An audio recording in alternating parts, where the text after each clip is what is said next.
వైఎస్సార్సీపీలో ఒక పెద్ద పొలిటికల్ భూకంపం మొదలైనట్టు కనిపిస్తోంది. పార్టీలోని ఇద్దరు టాప్ లీడర్ల మధ్య జరుగుతున్న ఫైట్ ఇప్పుడు ఏకంగా పార్టీ భవిష్యత్తునే ప్రశ్నార్థకం చేస్తోంది. అసలు ఏం జరుగుతోంది? పదండి వివరంగా చూద్దాం. ఈ పొలిటికల్ ఫైట్లో రెండు పవర్ఫుల్ ఫోర్సెస్ ఉన్నాయి. ఒకవైపు తన మాటలతోనే రాజకీయాల్లో సెన్సేషన్ క్రియేట్ చేసే ఫైర్ బ్రాండ్ రోజా, ఇక మరోవైపు రాయలసీమ రాజకీయాలను శాసించే శక్తిగా పేరున్న పెద్దిరెడ్డి. వీళ్ళిద్దరి మధ్య ఎప్పట్నుంచో ఉన్న ఈ ఆధిపత్య పోరు ఇప్పుడు పీక్స్కి చేరిపోయింది. ఈ ఫైట్ ఎంత సీరియస్గా ఉందంటే రోజా ఏకంగా పార్టీ అధినేత జగన్మోహన్ రెడ్డికే ఒక అల్టిమేటం ఇచ్చే వరకు వెళ్ళింది. పెద్దిరెడ్డిని కంట్రోల్ చేయండి, లేకపోతే నేను పార్టీ వాయిస్గా ఉండను, మళ్లీ చెన్నైకి వెళ్ళిపోతా అన్నంత స్ట్రాంగ్ మెసేజ్ పంపినట్లు వార్తలొస్తున్నాయి. అసలు ఈ గొడవ ఇక్కడదాకా ఎలా వచ్చింది? ఈ ఓపెన్ వార్ వల్ల పార్టీకి ఎలాంటి డ్యామేజ్ జరుగుతుంది? మరిప్పుడు జగన్ ముందున్న ఆప్షన్స్ ఏంటి? ఈ ప్రశ్నలన్నిటికీ సమాధానాలు వెతుకుదాం. సరే, ముందుగా ఈ మధ్యే జరిగిన ఏ సంఘటన ఈ పాత గొడవను మళ్లీ బయటకు లాగిందో చూద్దాం. ఈ రాజకీయ భూకంపానికి ఇమ్మీడియట్ రీజన్ ఇదే.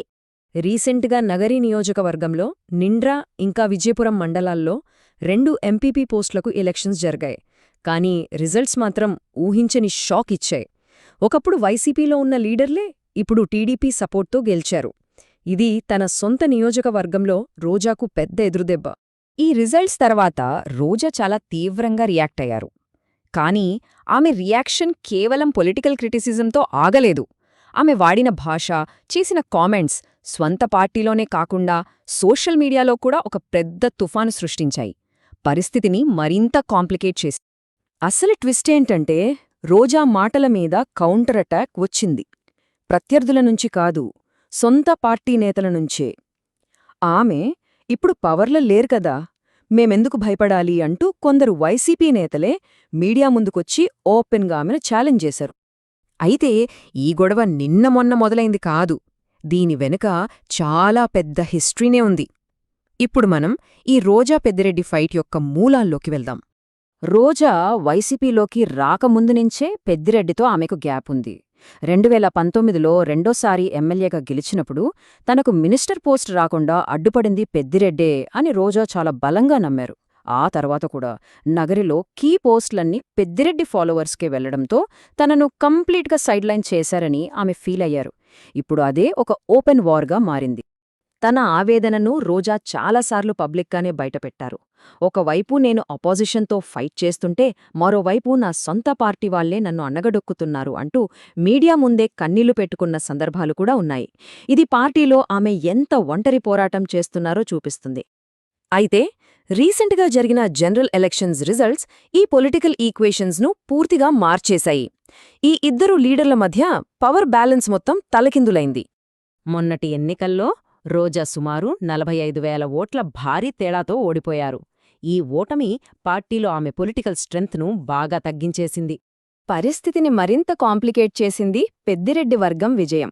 ఒకవైపు రోజా ఓడిపోతే మరోవైపు పెద్దిరెడ్డి, ఆయన కొడుకు మిథున్ రెడ్డి ఇద్దరు వాళ్ళ సీట్లలో గెలిచారు. పార్టీ కేవలం 11 ఎమ్మెల్యే సీట్లకే పడిపోయినప్పుడు ఈ తండ్రి కొడుకుల గెలుపు పార్టీలో వాళ్ళ ఇంపార్టెన్స్ను అమాంతం పెంచేసింది. ఈ మారిన పవర్ డైనమిక్స్ మధ్యలోనే రోజా ఒక కొత్త అల్టిమేటంతో మళ్లీ తెరపైకి వచ్చారు. ఆమె హైకమాండ్కు చాలా క్లియర్ అండ్ డైరెక్ట్ మెసేజ్ పంపారు. తన ఓటమికి పెద్దిరెడ్డే కారణమని రోజా ఓపెన్గా ఆరోపిస్తున్నారు. తన నిరసనను చూపిస్తూ ఆమె తాడేపల్లిలో జరిగిన ఇంపార్టెంట్ పార్టీ మీటింగ్స్కు రాలేదు. చివరికి జగన్ పెట్టిన రివ్యూ మీటింగ్కు కూడా డుమ్మా కొట్టారు. ఇది హైకమాండ్కు ఆమె పంపుతున్న ఒక స్ట్రాంగ్ సిగ్నల్.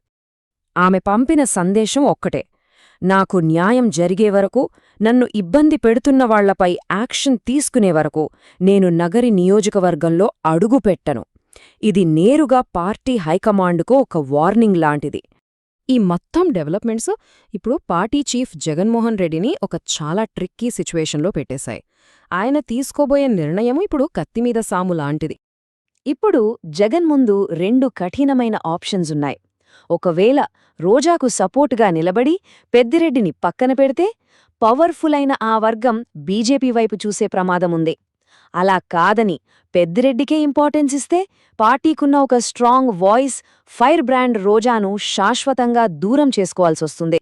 అందుకే ఇది జగన్కు ఒక అగ్ని పరీక్ష లాంటిది. ఏ డెసిషన్ తీసుకున్నా దాని ఇంపాక్ట్ పార్టీపై గట్టిగానే ఉంటుంది. ఈ డెలికేట్ పొలిటికల్ బ్యాలెన్స్ను ఆయన ఎలా హ్యాండిల్ చేస్తారనేది చాలా కీలకం. సో ఫైనల్గా జగన్ ఏ నిర్ణయం తీసుకుంటారు? పార్టీ కోసం గట్టిగా మాట్లాడే రోజాను శాంతింపచేస్తారా, లేక ఎన్నికల్లో గెలిచి పార్టీకి అన్ని విధాలా అండగా నిల్చే పవర్ఫుల్ పెద్దిరెడ్డి ఫ్యామిలీకే ప్రయారిటీ ఇస్తారా? ఈ పొలిటికల్ డ్రామాకు క్లైమాక్స్ ఎలా ఉండబోతోందో చూడాలి.